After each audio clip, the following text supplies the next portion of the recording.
All right, welcome back. A little update on the Trucktor. I didn't really go into too depth what I have to do to swap out the axles. Kind of cover that today. What else I've been doing on there. The main thing is I finally got a battery in here. Let me see if it'll start.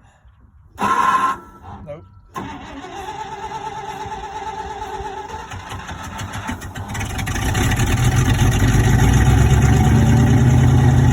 now I don't have to worry about jumping it off. So that's a big relief. I had a wood set, I'm on still 10% off. I got tired of the other one, always having to jump it off. So here's a new battery, but also I mentioned it before, the clutch slave cylinder, whatever you want to call it. Like I said, it was bad, so I ordered that from Super Scout, that part. And this part right here. So they came in, and I just, for whatever crazy reason, I don't understand, the new one of these, the rod that goes back to the clutch pedal was way too long.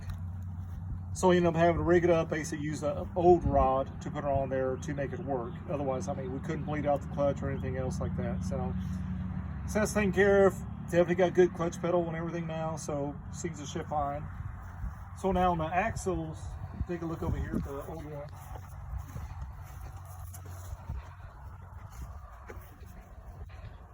This is what it had in there, 489 gears, which is crazy. Thing weighs a ton. Like I said, it has a drum disc brakes up front, which, you know, didn't like to have the closed knuckle. So didn't really care for that. So ended up swapping it out. Then here's the rear one. Same thing. Things, I mean, definitely heavy duty. So I try to, I hate cutting stuff like the emergency brake cable because you never know. But, you know, people cut it all the time because it's easier to take off. So when I went to put the drive shafts up underneath here, which I changed out the U-joints on there, go to put the rear drive shaft on, I'm like, it's too short. You know, what's going on? So then I measured from here to the end of the yoke, ended up, this housing is like 2 inches bigger than the half-ton axles we got underneath here. So anyway, take a look. So I found this place,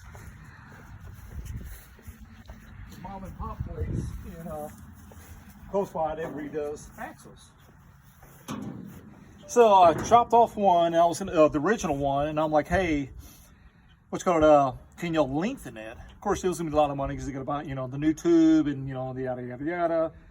So I'm like, I started thinking later on, like, well, I have a Traveler drive shaft, which is a lot thicker, plus it's longer. So I measured like, oh, maybe they can cut it down, and, you know, save you some money. So I brought it there, and of course, when I brought it there, this yoke was frozen up. So the old man's like, okay, well, if I can get the yoke frozen up, you know, then it'd be cheaper. Otherwise, he's gonna have to replace this whole yoke plus shorten the drive shaft. So I go there to pick it up, and they said, oh, they couldn't save the, you know, yoke, the old one, so they had to use a new one. But what kills me is, as you can see, there's nothing wrong with the yoke. So I ended up paying $50 extra just for whatever. And then, so I got that done. I ended up using the emergency brake cable, kind of rigged it up there for now. But at some point I need to figure out how to actually put it in like it's supposed to be. So then I could not get brake fluid to the rear axles and rear drums, and I could not, only got to the right front.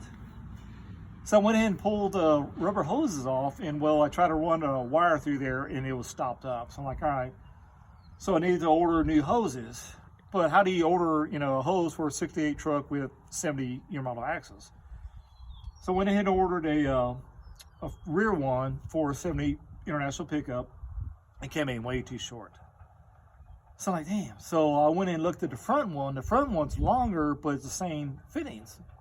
So I went ahead and ordered the front one. And so I got a front one on the rear, which works fine. And on the short one on the front, I end up, the one that goes to the caliper was way too short, so I ended up using the new one just enough to splice it in. So basically, I blend it out, and now it has brakes, you know, pretty good brake pedal all the way around. Because like I said, it does have a new master cylinder and all that.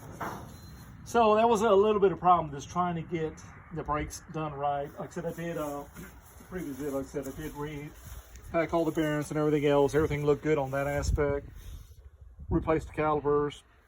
I did not turn the rotors. They were kind of rusted up, so I hit them with a wire brush. And I figure after driving her for a while, you know, hopefully everything be fine. But what else?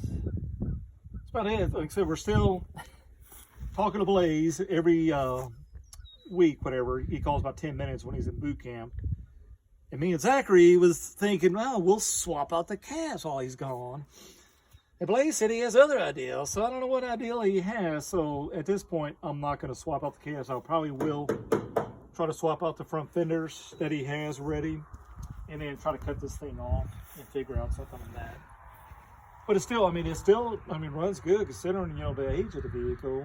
So like I said, change out all the differential fluids and everything else. So probably one thing he really needs drivetrain wise is new shocks all the way around, which again, that's gonna be kind of tough trying to order shocks for a 68 with semi-axles. So hopefully we'll figure out something. But anyway, any questions? Everything good? All right, thanks for watching.